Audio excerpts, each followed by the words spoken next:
Oh, hayo, minasan. Assalamualaikum warahmatullahi wabarakatuh. Wilujeng sumping kasadayana, kumaha, daramang, sarehat, walafiat. Yuk orang ngumpul heula yeuna sakejap. Di video kali ini kita akan membahas anime-anime pandemi seperti COVID-19 yang beres-beres sampai sekarang dan dijadikan sumber keuangan oleh beliau. Nah, apa saja sih anime-anime COVID-19 versi anime? Yuk kita langsung aja ke ceritanya, let's go. Nomor 1, Guilty Crown. Penggemar anime asal yang mudah kolot, akut, dan jomblo gak guna, pastinya sudah tidak asing dengan anime yang satu ini, dimana menceritakan seorang penjaga introvert di Tokyo bernama Omasu. Ya, seseorang yang tak suka berbaur dengan orang lain. Namun semuanya berubah ketika negara api menyerang. Ya, salah maksudnya ketika ia bertemu dengan seorang gadis pujaannya bernama Yuzuhira Inori, yang tanpa sengaja Inori memberikan poin genome dengan robot kecil bernama Punel kepada Su. Poin genome di tangan Su tiba-tiba pecah dan masuk ke dalam tubuh Omasu yang merubahnya menjadi manusia Go-Go Power Ranger yang kuat tak terkalahkan. Dengan kekuatan itu dia berniat menyelamatkan Inori.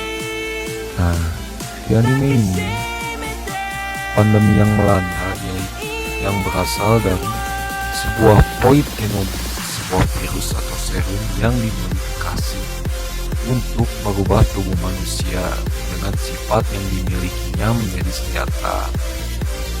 Virus apokalips ini pun menyerang seluruh penduduk Jepang.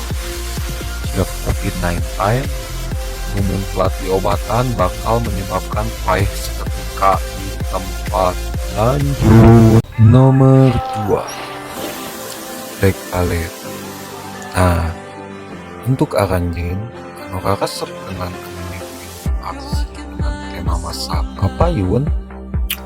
Ya, aya hiji anime anu cocok direkomendasikeun yang ditonton.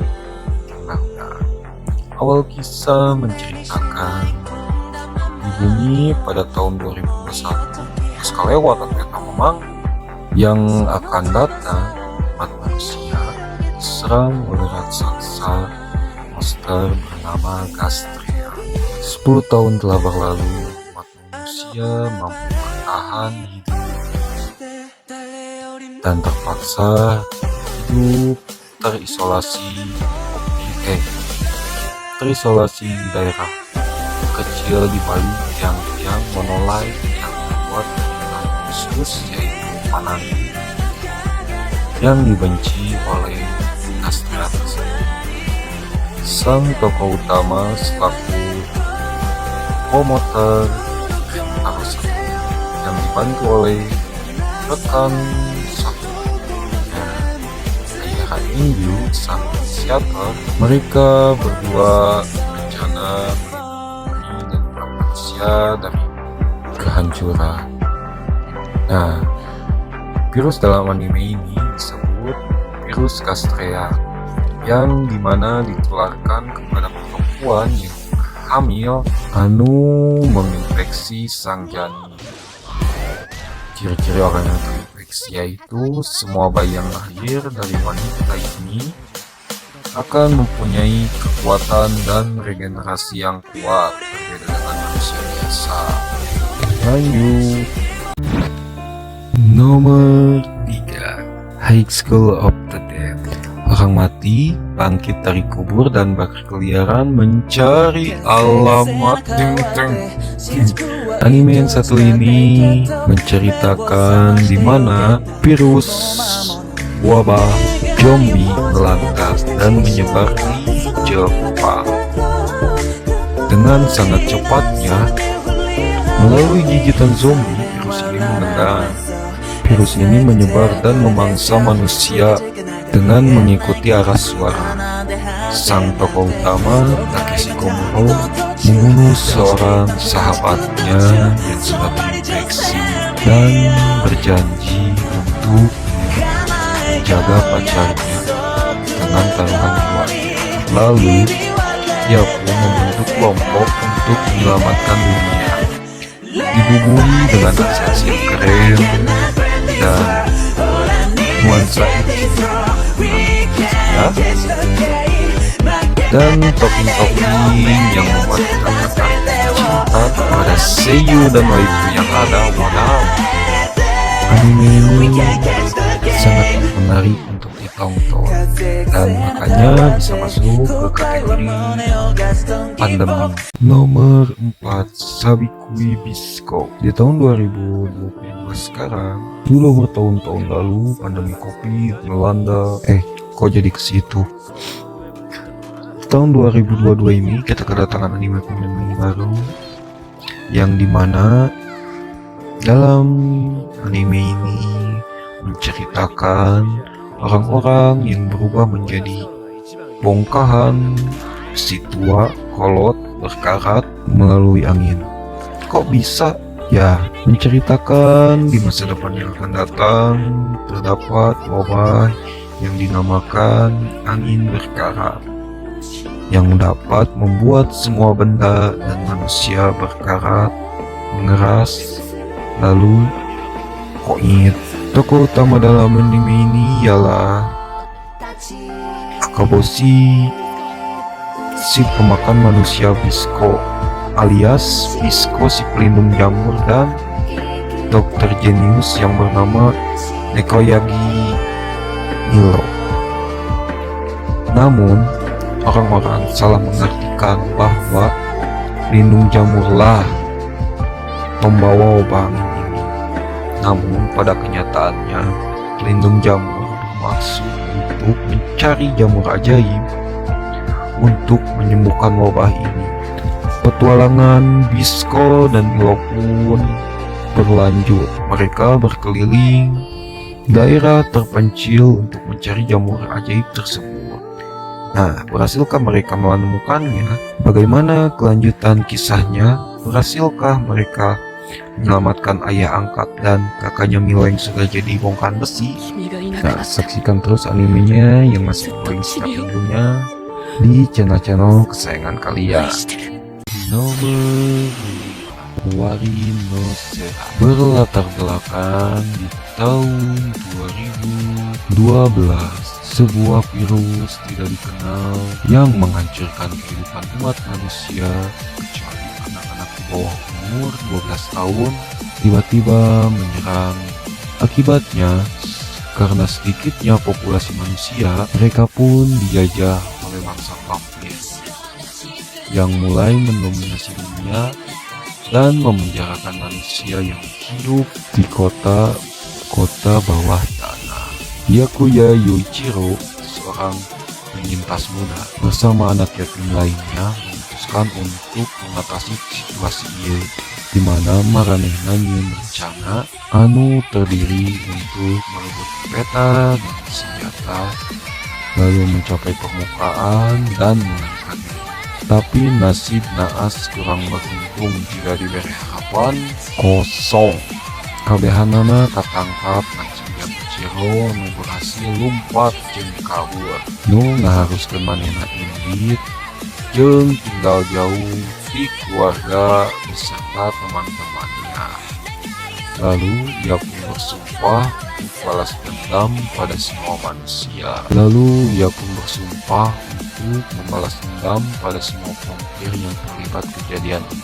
Kemudian ia bergabung dengan unit pemusnahan tentara Jepang dan memulai pelatihan intensif untuk memenuhi tujuan hidup dan mencari tahu virus apakah yang menyebabkan manusia hidup sampai usia 12 tahun. Nomor 6, Genso Sangokushi. Anime ini mengisahkan selama periode 3 kerajaan Cina, di mana berbagai panglima perang dan tentara saling berperang untuk menaklukkan dan menyatukan suatu bangsa. Perjuangan para pahlawan bela diri yang perkasa ini sangat menarik perhatian Raja Moryu sang penguasa mengerikan dari roh-roh jahat yang hanya ingin memperpanjang konflik serta menghancurkan dunia manusia. Ia menyebarkan racun yang untuk membuat suatu manusia lebih mudah mengeluarkan hasrat negatif yang terpendam dalam diri manusia tersebut dan merubahnya menjadi monster yang disebut Wang Liang. Di samping penyebaran virus Wang Liang, ada penyakit mematikan untuk umat manusia jika terkena penyakit itu, bernama penyakit darah mati, yang dimana ia seperti angin yang membawa kematian dan belum ditemukan obatnya. Nah, untuk melawan Raja Moryu tersebut, dibentuklah sebuah organisasi yang bernama Tengen membentuk pasukan anti Moryu. Dan tetapi ketika unit 6 dari organisasi itu dimusnahkan, maka dikumpulkanlah kembali unit 6 yang baru. Pemimpin mereka seorang penguasa segel yang mempunyai masa lalu yang kelam, bersama seorang bocil nakal yang seorang bidan, serta si wanita muda yang menggairahkan aduhai yang baik serta tenang dalam permainan musik, dan si pengecut yang suka mengeluh namun ahli strategi. Disinilah keempatnya berkumpul, Yingji, Sun Qiao, Xiaolin, dan Lin Yang. Karena berbagai alasan mereka bertarung bersama untuk menghentikan wabah yang melanda umat manusia. Nomor 7, Sayuki Reload Blast, yang sudah memasuki season keduanya yang bernama Sayuki Reload Zeroid, yang dimana manusia dan siluman saling hidup berdampingan, saling mencinta dan saling membucin. Menceritakan kisah perjalanan 4 orang pendeta menuju ke arah barat Shangri-La, atau lebih tepatnya sekarang itu India. Telah diberi misi oleh sesepuh manusia untuk menjalankan sebuah misi, yaitu menghentikan wabah mistik yang telah menimpa yokai, siluman, dengan kegilaan yang brutal, dan mereka menyerang manusia tanpa pandang bulu. Genjo Sanzo, sang pendeta, mengumpulkan tim pembasmi yokai dalam keputusasaannya, berharap bahwa wabah itu tidak mempengaruhi mereka. Lalu Sanzo menyiapkan tes untuk ketiganya yang menentukan kesetiaan dan nilai mereka masing-masing. Cho Hakai selaku siluman, gak tau gue bingung namanya siapa lagi. Lalu ada Son Goku sang siluman kera, dan Sagojo sang siluman air yang hanya memikirkan wanita. Setelah ketiganya menunjukkan kesetiaan, mereka mulai melakukan perjalanan yang dimana wabah ini meningkatkan pertempuran dan kekerasan serta kekejaman mereka terhadap manusia. Nah, apa saja yang akan mereka temukan di akhir perjalanan yang berbahaya ini? Dan berhasilkah mereka membersihkan wabah tersebut untuk menghentikan kegilaan para siluman? Jika kalian tertarik, silahkan kalian tonton saja animenya. Nah, segitu aja untuk pembahasan kita kali ini. Jika kalian tertarik dan ingin menonton episodenya secara full, download aja di unggah Google masing-masing. Sekian, terima kasih, sama-sama, jangan tanya. See you di next video selanjutnya.